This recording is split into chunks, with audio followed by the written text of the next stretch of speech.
It's TK Friday, everyone, and today in the joy of editing, it's another full edit. I'm calling this one Majestic Mountains. Stay tuned. Hello, everyone, and welcome to the joy of editing with Dave Kelly, and thank you for joining me again on another TK Friday. Are you ready for another full edit? Today's image comes to us from Tamir Vaknin. Thank you so much, Tamir, for sending us your image so we can all learn from it. If you have an image you would like me to edit on a TK Friday so we can all learn together, all you need to do is go to the description of this video, click on more, scroll down through. You'll find a contact me link, contact me, and we can discuss doing one of your images on a TK Friday. By the way, if you don't yet own the TK9 plugin for Photoshop, I'll have a link in the description below to take you over to Tony Kuiper's web store. Use my promo code DK15, save 15% off your entire purchase. There's a bunch of free panels and things you can pick up over there as well. And also check out Sean Bagshaw's excellent courses. You'll save 15% off of those. Pick up the TK Magic Mixer. You can do black and white conversions and work with color images with it. It's really great, but there's a lot of great stuff over there. Don't forget, use my promo code DK15, save 15% off your entire purchase. When you use my code, I make a small commission, and you're saving money, and you're supporting the joy of editing with Dave Kelly, and for that, I thank you. All right, then, let's go ahead and dive right in. As always, I start out here in Lightroom Classic and do some basic edits. By the way, don't forget, download this image and the PDF notes. Go to the description of this video, click more, scroll down through, and you'll find Dropbox links for both the image as well as the PDF notes. All right, then, back to Lightroom. Now, in Lightroom, I just want to do some basic edits on this image. I want to keep it relatively flat going into Photoshop because in Photoshop, I will fully develop the image using the TK9 plugin for Photoshop. So for this image, I'm using a linear profile for Tamir's camera. I did a slight white balance adjustment. I clicked on auto. The whites were clipping a little bit, so I pulled back on the whites. And as far as detail, no sharpening, no noise reduction. For lens corrections, I always check on remove chromatic aberration, enable profile corrections, and for transform, I just clicked auto just to make sure the image was nice and straight. And I'm going to click on the crop button right here, and you'll note that I did a slight crop in this image, but other than that, that is it. And then at this point, I just right click on the image, go to edit in, and click on edit in Photoshop 2025. And now here we are in Photoshop, ready to get started. Now, the first thing I want to do is do a balance and contrast adjustment of both the sky and the foreground, just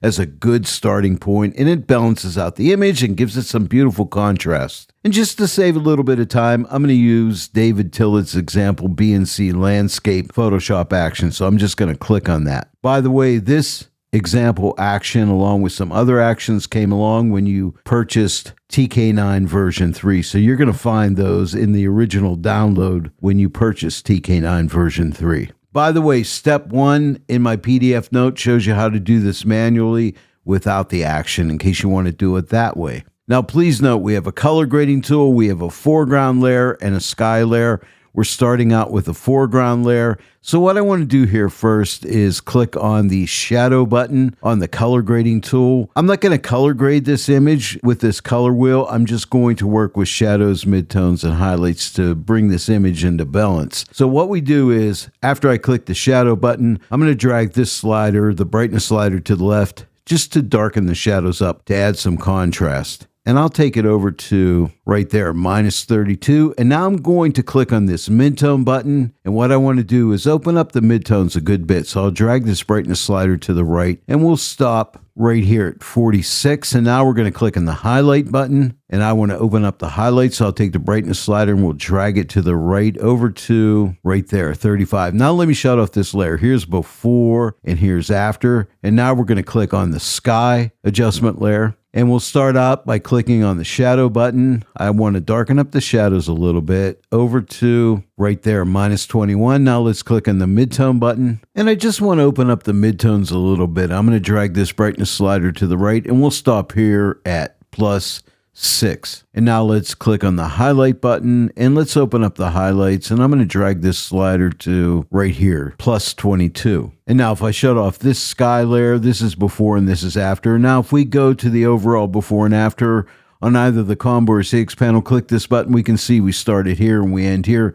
So we're off to a really good start. Now, after I do a balance and contrast on the entire image, I always like to try a mid-tone contrast, which can really pop some of the color and pop that mid-tone contrast, which is really nice. So we're going to do that next. Now, I don't need the color grading tool, so I'm going to click the X just to get it out of the way because I need to get up to my multi-mask panel. Nothing changes on the color grading layers. On the multi-mask panel, click this button right here. We get a curves adjustment layer. Now, I'm coming up to the presets for the curves adjustment. Right now it's on default, just a straight linear line. We're going to click this drop down. And what I like to do is sample out some of these contrast curves, like increase contrast. I'll click on that. That's really strong, but I think I may want to use that. Let me try linear contrast, a lot milder, and we could try medium contrast, and let's try strong. Okay, what I think I'm going to do is use this increase contrast RGB. So we're going to click on that. Now what I want to do is hide the adjustment because I only want to apply it to midtones. So on the combo or CX panel, click this button right here, puts a black mask on here just to hide the adjustment. And then we're going to come up to the multi-mask panel and we're going to click this button. And when we do, we can adjust the layer mask. Now, right now, the mask is just a black hide all mask. Now, remember, I want midtones. So what we're going to do here is try out some different midtones. So we're going to try midtones 1, here's midtones 2, and here's midtones 3. And you know what? I think I like midtones 2 the best. Now, I only want it in the foreground and not the sky. Right now, we can get out of adjust layer mask mode because we have our midtones 2 mask on here. Now, I do want to subtract out the sky. So on the combo or CX panel, click this button to get the layer mask calculator. Click on sky, click the minus button, and we subtract out the sky. Now, let me shut off this layer. Here's before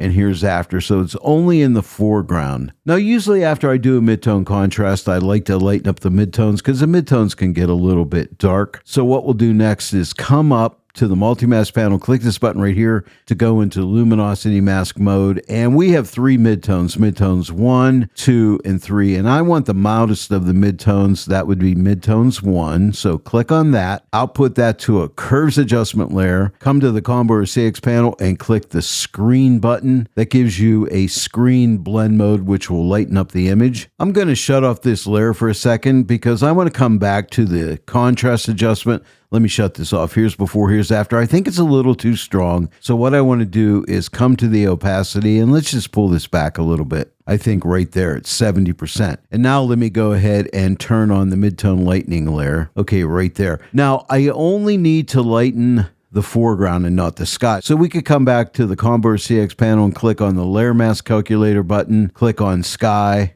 and click minus to subtract out the sky. And now let me shut off the midtone lightening layer. Here's before and here's after. And I like that. Now, I would like to ease off the effect in the snow of the midtone contrast and lightening. So here's how we can do that. Right now, we have the midtone lightening layer selected. Hold your command or control key down and click on the layer right under it for the midtone contrast. And then come to the combo or CX panel and click the right side of this button right here to give you a group with a white mask. And now come up to the combo or CX panel and click on the gray brush. That's a 50% gray brush. Now make sure the brush opacity is at 100%. You can see mine's at 10%. I'll type my 0 key. That gives me 100% brush opacity. And now with a decent sized brush with a nice soft edge, I just want to paint that 50% gray over this snow area here. You don't have to be real perfect here, but just make sure you cover that whole area. Just paint over it one time. And you can look at your mask and see if you got everything, and I did. Now let's check something out here. You'll note that I have this group. Right now this group is collapsed. Now whenever you have some layers selected and you put them inside a group by clicking this button automatically closes the group for you, because if you add another layer, it will go inside that group, which you don't want. So Tony makes sure the group is collapsed for you.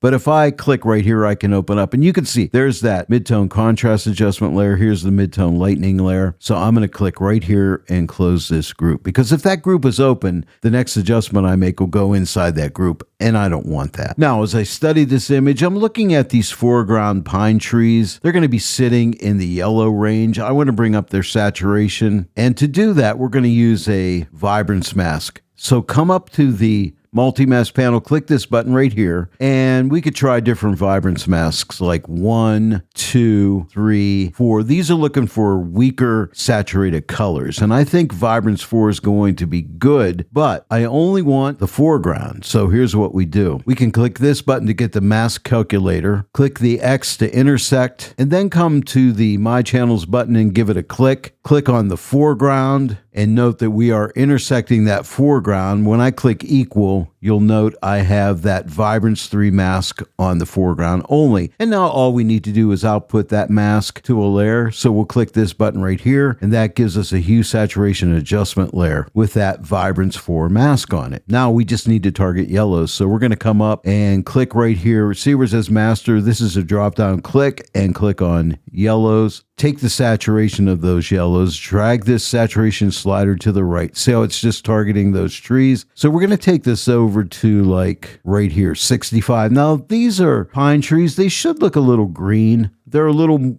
on the warmer side, and I kind of like that, but I just want to shift this hue a little bit to the right. So I'm going to take the hue and drag it over to right there, 10. See, it just makes them a little more on the green side. So I like that. Now let me shut off this layer. Here's before and here's after. So that's pretty nice. The next thing I want to do is work on the saturation of the sky. Some of the lesser saturated colors I want to bring up. So to do that, we're going to come to the multi-mask panel, click this button again for saturation vibrance masks. And this time, I think I'm going to use like Vibrance 3, a little stronger vibrance mask. And I only want the sky, so let's click the mask calculator button again, click X to intersect, click on My Channels. Now this time I want to click on sky because I want to intersect the sky, not the foreground. And now we'll click equal, and now you can see we have that vibrance mask targeting the weaker saturated colors of the sky. I'll put that to another hue saturation adjustment layer by clicking this button. And now let's increase the saturation. I'm leaving this on master. We're going to drag this to the right. See how I can increase that saturation, and I'll take it over to right there, 41. Now we're going to come down to this lightness slider, and I just want to lighten this up a little bit. So I'm going to drag this slider to the right over to like right here, plus 11. Now let me shut off this layer. Here's before, here's after, and I really like that. So far, this image is looking really great. And now when I study the image, I'm looking at these pine trees up in here. See all the light snow on here? I'd like to dodge these light areas and really bring those out. And to do that, we're going to come to the multi-mask panel, click on the Luminosity mask button, and now we need to find a light tone. This is lights 1, here's lights 2, and I think lights 2 really targets these areas. Now I tried different channels, and RGB I think is the best, so I think we're going to be good there. And now we just need to output this to a dodge tool. You can use the left or right side of the dodge tool. I'm going to use the right side, so I'm going to click right here. We get an overlay blend mode with a blank pixel layer, and we have our dodge tool, which is basically a white brush. And what I need is like 30% opacity. Right now I'm at 100% opacity. I'm going to type my 3 key, and now with a nice soft edge brush, we could just come and paint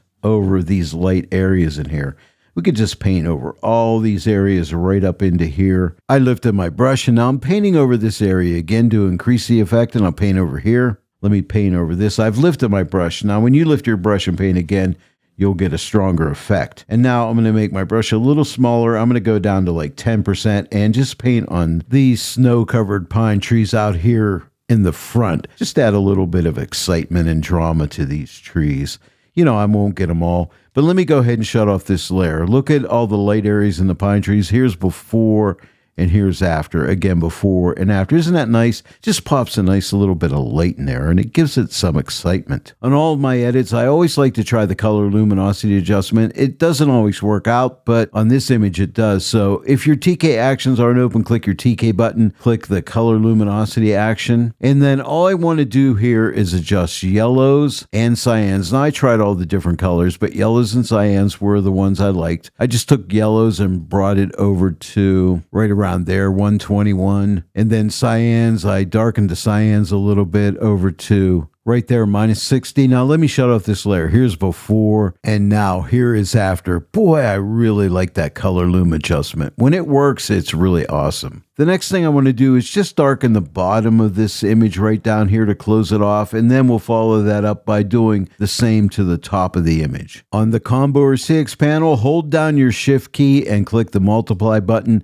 This is really great because you get a curves adjustment layer with no adjustment on it in the multiply darkening blend mode, because I want to darken off the bottom, and we get a black hide all mask. Now all we need to do is click this button here to get a gradient tool, click on linear gradient, and then make sure you're using this gradient right here and not the classic gradient. And then click the drop down. If you haven't got your free TK gradients, go to Tony's web store and pick those up. I have links in the description below. They're absolutely free. Open up this folder called TK gradients and click on this first button right here, white to black. You don't have to do anything else. And then we're just going to come down here. I'm going to click and drag up on a slight angle to maybe somewhere right about here. And then we can adjust this diamond slider a little bit. And now I think that effect is too strong, so I'm going to click right here and pull back on the opacity, and we'll take it back to like maybe right here, 80%. Now, if we don't want to see this line, we can click on the curves icon. Let me shut off this layer. Here's before, here's after.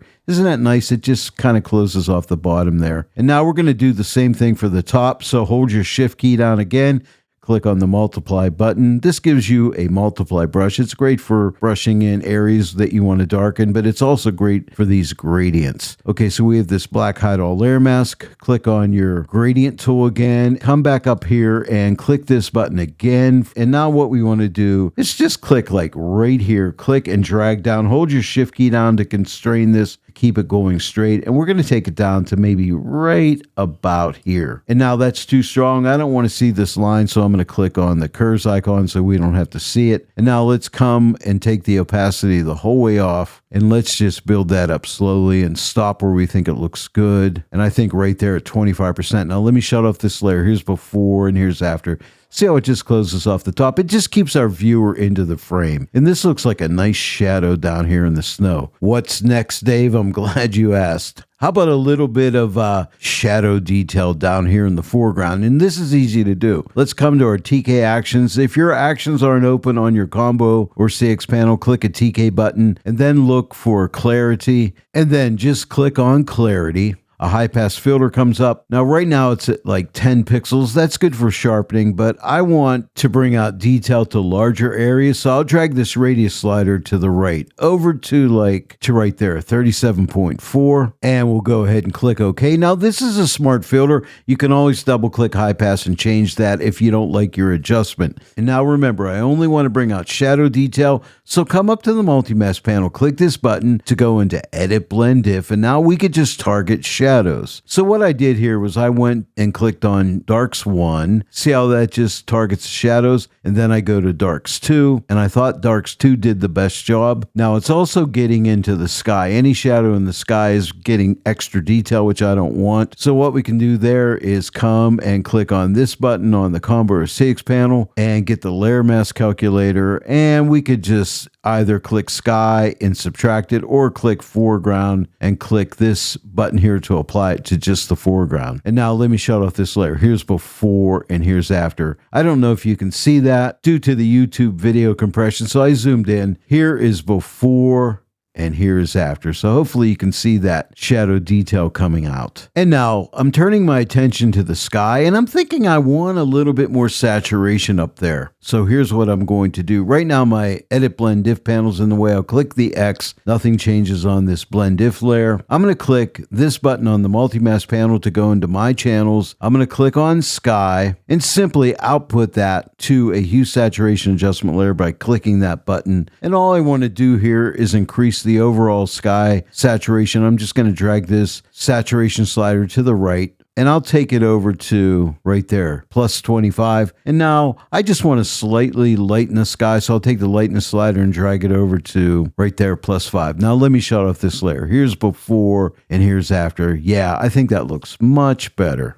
Boy, we're coming near the end. A couple steps and we're done. I want to add just a basic vignette to this image. And to do that, if your TK actions aren't open, click a TK button on the Combo 6 panel, click Vignette. Gaussian blur dialog comes up. Just click OK. I never changed that. And then I think the effect's too strong, so I'm going to click right here and we're going to take the opacity the whole way off. And then let's just build it up slowly and stop where it looks good. And I think it looks good right here, 15%. Now let me shut off the vignette. Here's before, here's after, just a slight vignette, and I like it. Now, the last thing I want to do is have a little bit of fun, but all I want to do is add some shadows to some of these shadow areas up here in the mountain. We're going to do that by doing some freehand burning. So come to the Combo 6 panel and click on the left or right side of the burn tool, whichever you prefer. I'm going to use the right side, so I'm going to click right here. This gives us a soft light blend mode with a blank pixel layer. And now with like 30% opacity, right now I'm at 10%. I'm going to type my 3 key and go to 30%. And I'm just looking for some shadow areas with a nice soft, small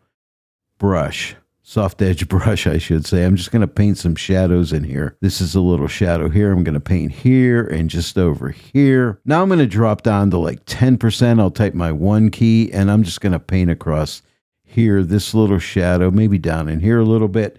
Here's a little shadow right here. Make my brush a little bit smaller. This is fun. This is where you get to create and have a little bit of fun. But see how these little areas just really look cool. Let me shut off this layer right here.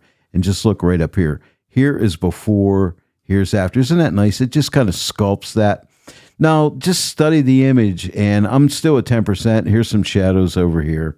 I'm going to paint on these guys, like right up in here. Be careful you don't go out into the sky. You can always subtract out the sky if you do. Here's a little shadow here. Here's some shadows across here. But you get to be like a painter here. You can just paint on these little shadows, just like so. All right. Now let me go ahead and shut off this layer. Here's before, here's after. Here's a little shadow up in here. I'll make my brush a little bit larger. I'm still at that 10%, and I'm just going to paint across here. Now I've lifted my brush, and I'm going to paint again. But isn't that cool? I think I'm going to go down in here a little bit. Let me shut this off one more time. Before and after. Again, before and after. But that's a lot of fun, and I do hope that you give freehand burning a try. You could look around different parts of the image where you could add some freehand dodging to some of the snow areas and, burn some shadow areas. Just take this image and have a lot of fun with it. But for now, I think we're going to be finished. By the way, if you don't like this little contrail from a plane up here, you can get rid of that with the remove tool. But I kind of like it. I'm going to leave it in. Let's see where we started from. I'm going to come to my combo panel and click the before after button. We started out here and now we end up here. So I'm really enjoying the way this image turned out. And I do hope that you download the image and download the PDF notes and give this edit a try. And you know what? Make the edit your own. Have a lot of fun with it, because that's what the joy of editing is really all about, having fun and being creative. Well, there it is, everyone. Another TK Friday comes to an end. I hope you enjoyed today's full edit. If you did, please give this video a like and share it with your friends. And if you're not yet a subscriber to my channel, please subscribe. Click that bell notification icon. Click all so that you receive all notifications. And then every time I upload a new tutorial, you'll get notified about it. I want to thank each and every one of you for joining me today in the Joy of Editing with Dave Kelly. I'll see you all right here next time. But until then, happy editing.